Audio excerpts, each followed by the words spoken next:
You've achieved things that most people only dream about: the career, the recognition, the financial success, the respect. From the outside, you look like you have it all figured out. People admire you. They ask for your advice. They see you as confident, competent, accomplished, but inside, there's a voice that never shuts up, a voice that whispers, "You're a fraud. You don't actually know what you're doing. You've just gotten lucky. You've fooled everyone into thinking you're more capable than you actually are. And one day, maybe today, someone's going to figure it out. They're going to expose you. They're going to realize you're not who they think you are." This is what modern psychology calls imposter syndrome, and it's epidemic among high achievers. Studies show that up to 70% of successful people have experienced it. But here's what most people do not understand. This is not just a confidence issue or a self-esteem problem that you can fix with affirmations and positive thinking.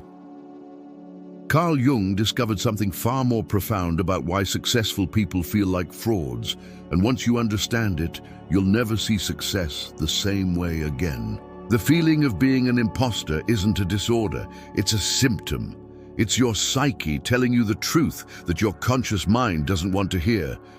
The success you've built is real, but the person who built it isn't.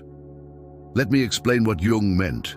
From early in life, you learned that certain parts of yourself were acceptable and others weren't. You discovered which qualities gained approval, which behaviors got rewarded, which aspects of your personality made people like you. So you emphasized those parts, you developed them, you built an identity around them. Jung called this construction the persona, the mask you wear to be acceptable to the world. The persona itself isn't the problem. We all need social masks to function effectively. The problem emerges when you become so identified with the persona that you forget there's a real person underneath it. And this is exactly what happens in the pursuit of conventional success. You learn early which qualities lead to achievement: confidence, competence, decisiveness, strength. So you develop a persona that embodies these qualities, even if they're not entirely natural to you. You perform confidence even when you feel uncertain. You project competence even when you're learning. You display decisiveness even when you're confused. You show strength even when you're vulnerable. And here's what's brilliant about this strategy. It works. The persona gets you the grades, the job, the promotion, the recognition. Your performed confidence convinces others of your capability. Your projected competence opens doors. Your displayed decisiveness earns respect. So you keep doing it. The persona becomes more sophisticated, more convincing, more successful. You climb higher and higher, achieving more and more, all while wearing this mask that has become indistinguishable from your identity. And everyone believes it. Everyone sees you as the confident, capable, decisive person you're performing.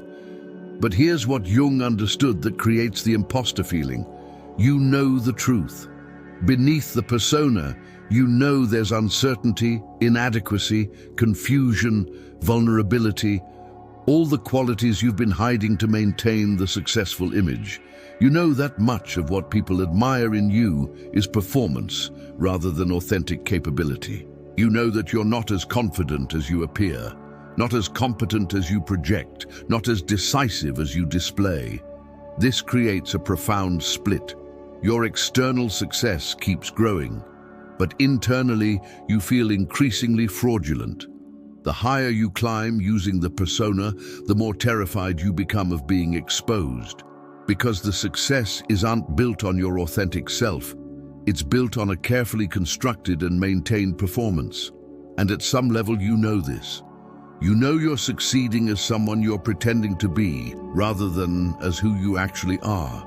This is why the imposter feeling intensifies with success rather than diminishing. Logic would suggest that as you achieve more, as you gain more evidence of your capability, you'd feel more secure. But the opposite happens. The more successful you become through the persona, the more you have to lose if the mask slips. The stakes get higher, the terror of exposure intensifies, the gap between your public image and your private experience of yourself grows wider. Jung observed this pattern constantly in his successful patients, externally accomplished people who internally felt like frauds. High achievers who were convinced they were fooling everyone. Respected professionals who were terrified of being found out. And what he discovered was that they weren't entirely wrong. They were performing. The fraud they feared being exposed as was, to some degree, real. But here's where Jung's insight becomes revolutionary. The solution isn't to perform better or to convince yourself you're not a fraud. The solution is to stop building your success on the persona and start building it on your authentic self. This means being willing to show uncertainty instead of always projecting confidence, to admit when you don't know instead of pretending you do, to reveal vulnerability instead of constantly displaying strength, to be real instead of always being impressive. This terrifies most successful people because they believe their success depends on maintaining the persona. They think if they show uncertainty, people will see them as incompetent. If they admit not knowing, they'll lose respect. If they reveal vulnerability, they'll appear weak. So they double down on the performance, which only intensifies the imposter feeling. But Jung discovered that the opposite is actually true. When you begin to bring your authentic self into your work and relationships, when you stop performing and start being real, something unexpected happens. People trust you more, not less. They connect with you more deeply. They respect you more genuinely. Because authenticity is actually more powerful than performance, even though our culture teaches us otherwise. Think about the people you most admire and trust. Are they the ones who seem perfect, who never show weakness, who always have it together? Or are they the ones who are genuine, who admit their struggles, who are real about their limitations, while still being committed to growth and excellence? Most people find the latter far more trustworthy and inspiring. This is what Jung meant when he said that individuation, becoming who you truly are, requires integrating the persona with the authentic self. It's not about destroying the mask or rejecting the successful identity you've built. It's about bringing more of your real self into that success so that your achievements are built on authenticity rather than performance. But this integration process is terrifying because it means risking the success you've built. What if people don't like the real you as much as the performed you? What if your authentic self isn't as impressive as your persona? What if showing your real limitations costs you the respect you've earned? These fears keep most successful people trapped in the persona, feeling increasingly fraudulent but too afraid to be real. Jung also understood that the imposter feeling is connected to what he called the shadow, the parts of yourself you've disowned and denied. Your shadow contains not just your negative qualities, but also genuine limitations, uncertainties, and vulnerabilities that you've had to hide to appear successful. The imposter feeling emerges because these shadow qualities don't disappear just because you deny them. They remain active in your unconscious, creating the persistent sense that you're not who you appear to be. The more qualities you push into shadow to maintain your successful persona, the more intense the imposter feeling becomes. If you've had to hide every uncertainty, suppress every vulnerability, deny every limitation to appear competent, then of course you feel like a fraud, because you're presenting only half of who you are, the half that fits the success story, while hiding the other half in shadow. This is why some of the most successful people have the strongest imposter feelings. They've had to push more into shadow to achieve at such high levels. They've had to maintain the persona so consistently that the gap between their public identity and their shadow has grown enormous. And this gap is what creates that persistent nagging feeling. I'm not who people think I am. If they knew the real me, they'd see I'm a fraud. But here's Jung's profound insight. You're not a fraud for having limitations, uncertainties, and vulnerabilities. You're human. Every successful person has these qualities. The fraud is in pretending you don't have them. The imposter syndrome emerges not because you're inadequate, but because you're pretending to be something more than human, perfectly confident, completely competent, always certain. The path out of imposter syndrome, from a Jungian perspective, is shadow integration. This means acknowledging and accepting the parts of yourself you've been hiding, admitting your uncertainties instead of always projecting confidence, owning your limitations instead of pretending you have none, revealing your vulnerabilities instead of always appearing strong. This doesn't mean broadcasting every insecurity or using vulnerability as a manipulation. It means being authentic about your humanity while still maintaining your commitment to excellence.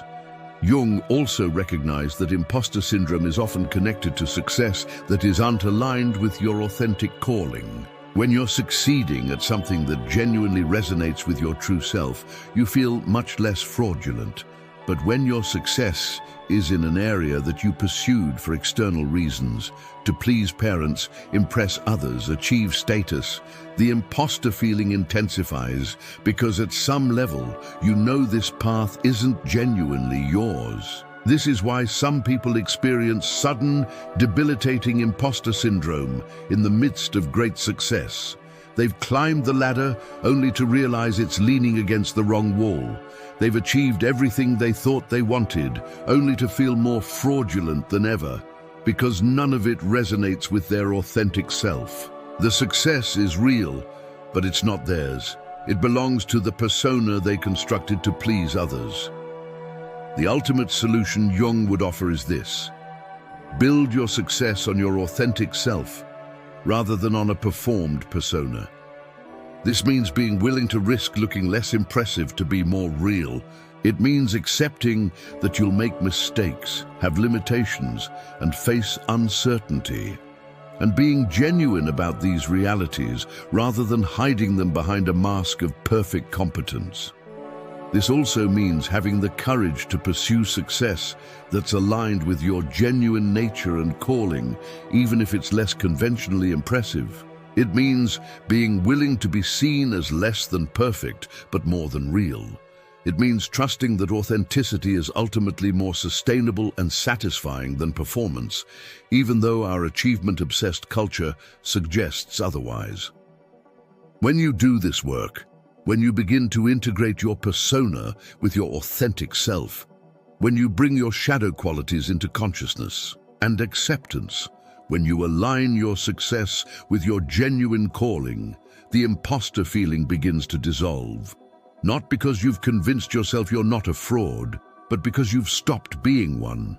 You're no longer performing success. You're living it authentically. This doesn't mean you'll never feel uncertain or inadequate. Those feelings are part of being human and continuing to grow. But you'll stop feeling like a fraud because your success will be built on who you actually are rather than on who you're pretending to be. The internal and external will align. The public and private selves will integrate. The persona and the authentic self will work together rather than fighting each other. If you've achieved success but feel like a fraud, if you're terrified of being exposed despite your accomplishments, if you know you're performing competence while hiding uncertainty, then you're ready for the work Jung described.